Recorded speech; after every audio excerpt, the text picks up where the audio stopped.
Hey everyone, have you been hunting for a gaming laptop that actually keeps up with today's high-end titles without breaking the bank? Or at least without needing a second mortgage? If you've been scrolling through endless specs trying to figure out which rig will run Cyberpunk 2077 on Ultra at 60 frames per second instead of watching it crawl, you're in the right spot. Link is in the description if you want to check the product details on Amazon. I recently put the ASUS ROG Strix G16 through its paces for a solid 2 weeks, running everything from the latest AAA releases to heavy multitasking with streaming and Discord in the background. This isn't some stripped-down office laptop with a sticker that says gamer, it's built for speed from the ground up. The heart of this machine is the Intel Core Ultra 9-275HX, which is basically the desktop equivalent of a powerhouse crammed into a 16-inch chassis. I pushed it hard with 4K video exports in Premiere Pro, and it handled the workload without even breaking a sweat.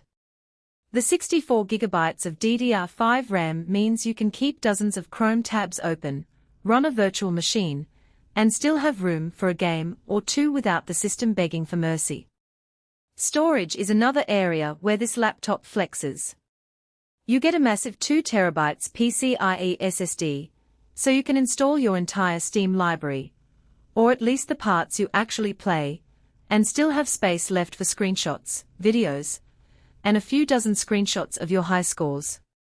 Boot times are instant, and game load screens feel like they are over before they begin. The 16-inch 2.5K display is crisp and vibrant, with colors that pop whether you're in a dark dungeon or a sunlit open world. The 2560 by 1600 resolution gives you plenty of screen real estate for menus and maps, and the 165Hz refresh rate makes everything feel smooth even during fast-paced shooters. Graphics are where this thing truly shines. The Nvidia GeForce RTX 5080 with ROG Boost delivers frame rates that actually let you enjoy the visuals instead of tweaking settings down to acceptable. I tested it with Alan Wake 2 on Ultra with ray tracing enabled, and it stayed well above 60 frames per second at high settings. Even with DLSS set to quality mode, the performance was smooth enough to keep the immersion intact. The RGB Backlit Chiclet keyboard is a nice touch too. Customizable lighting means you can match your setup, or just go full neon if that's your thing.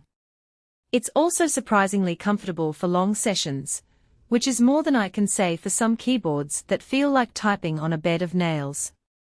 Connectivity is solid.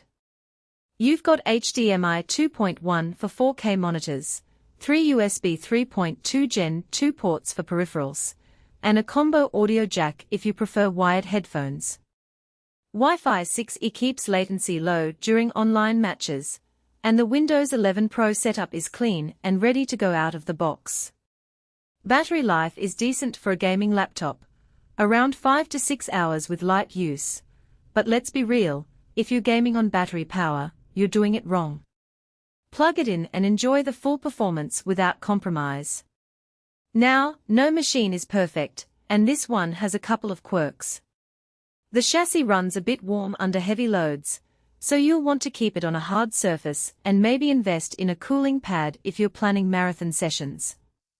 The fans can get loud when pushed hard, but that's par for the course with high-end GPUs. Also, while the keyboard is great for gaming, the trackpad is a little small and stiff for precision work. You'll probably want a mouse if you're doing anything beyond casual browsing.